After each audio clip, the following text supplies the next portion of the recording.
Secession would not go unchallenged.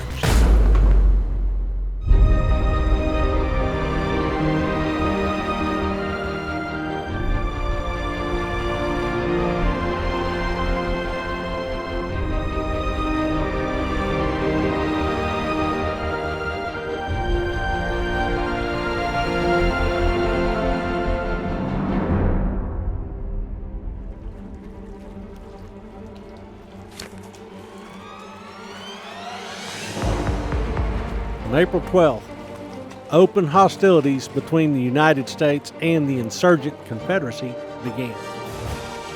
U.S. authorities resisted South Carolina's demands to surrender Fort Sumter in Charleston.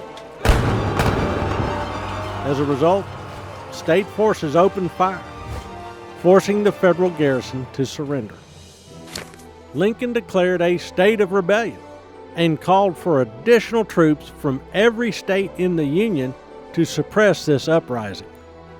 Using U.S. forces to attack and kill other Americans seemed to prove claims that the federal government was out of control. And Virginia, North Carolina, Arkansas, and Tennessee seceded as well. Both sides prepared for a wider war, and Richmond, Virginia became the new capital of the Confederate States of America. In Texas, state troops had already forced the surrender of U.S. property. This included the frontier forts, federal buildings, and facilities like the Alamo and the Arsenal in San Antonio and Brazos Santiago Island at the mouth of the Rio Grande. Officers and men loyal to southern states left the Army and headed home. This included Robert E. Lee, serving at the time in Texas. Most, but not all, U.S. troops posted to Texas had gone by the time the shooting started.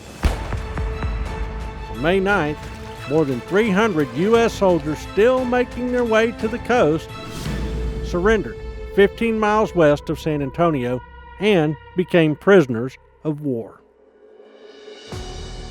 Texas faced huge challenges once it had sided with this superheated and violent protest of federal policy.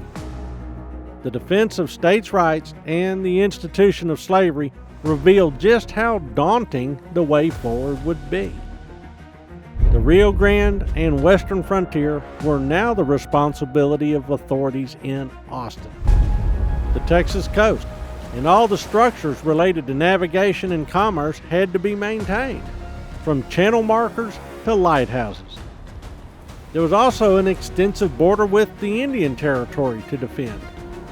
Of all the seceded states, Texas had perhaps the most strategic headaches to manage, with the least resources. Meanwhile, the government in Richmond issued a call for volunteers from every Confederate state to rush to Virginia, Tennessee, and Missouri to defend against an invasion by federal troops.